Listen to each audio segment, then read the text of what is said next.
Dulu masih kecil bawa recehan ke bank Exim dulu tuh, ingat banget saya di Jatinegara tuh. Iya. Naik oplet itu kan. Nah, tapi kita bawa koin. Jadi sampai sekarang kita masih terbiasa. Mau dari apa judulnya kayak galon aqua tuh kita masukin. Jadi celengan. Saya nikah pun juga belum nikah pun saya sudah bikin dulu kan ada BRI Junior tuh. Foto QQ saya buat. Nah, itu saya bikin padahal sebelum nikah. Sebelum punya anak. Nah, jadi emang ngedidik nabung itu orang tua. Kalau bahasa kerennya sekarang financial planner. Nah, itu dia. Tapi kan kita bukan modelnya yang nyimpen ya. Nabung tuh artinya ya sudah simpen, nggak diambil-ambil lagi. Kalau yang model nyimpen kan taruh korek-korek lagi kan itu. Itu kerjaan saya, Pak.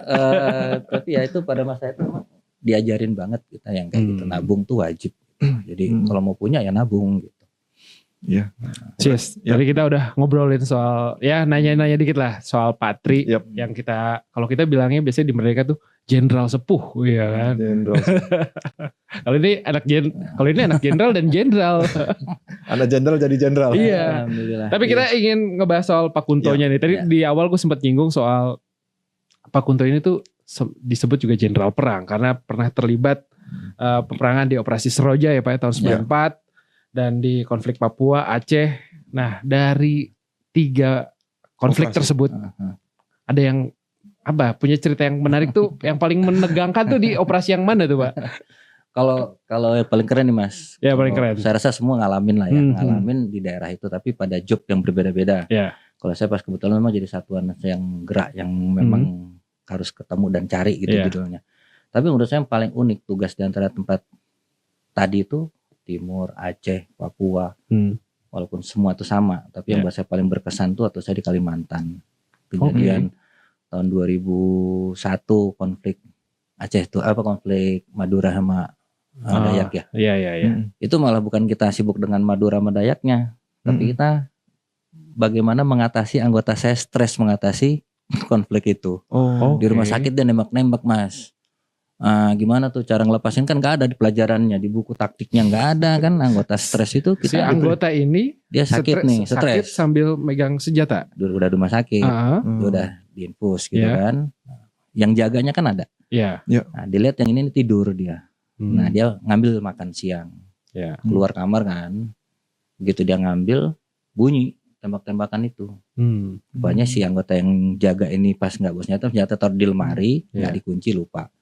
Tapi yang stres ini dilihatnya kan tidur, kan nggak nyangka dia bangun.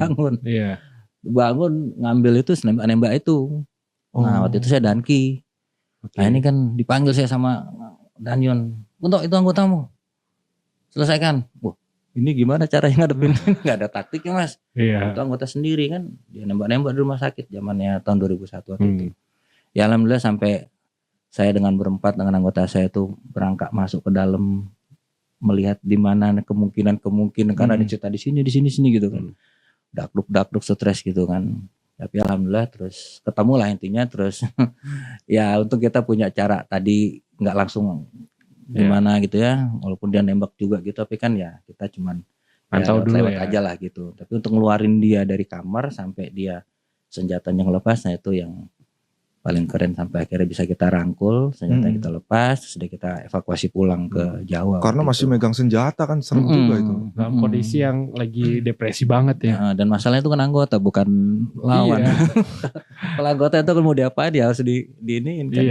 Itu karena mental prajurit dalam kondisi perang itu kan kita aja lihat ada tembakan gas air mata aja udah lari Pak. Iya. Apalagi dalam suasana perang gitu. Kita liputan demo ada tembakan gas air mata iya kan. Udah kabur. Sama lah Mas, manusiawi. Ada takutnya, ada stresnya, ada paniknya gini. Tapi kita terlatih karena menata itu tadi kan. Tapi kan tidak kita pernah duga kan anggotanya seperti itu. Latihan kita kan menghadapi musuh nih. Terus menghadapi anggota sendiri kan gak ada pelajarannya tuh. Mau bikin gimana bukunya gak ada kita ngomongin anggota itu. Tapi cara mengatasinya sama. Tapi kan tidak dimatikan. Hanya terjelek kalaupun dia ngelawan dilumpuhkan gitu kan. Tapi kita psikis manusia anak buah sendiri kan gak mungkin kita mau lumpuhkan itu kan juga beban juga gitu. Setiap tentara yang mau dikirim ke operasi-operasi begitu tuh memang pelatihannya juga beda Pak. Secara mental atau apa ada pelatihan khusus? Holistik ya Mas, kita melihatnya dari aspek psikologisnya, tekniknya,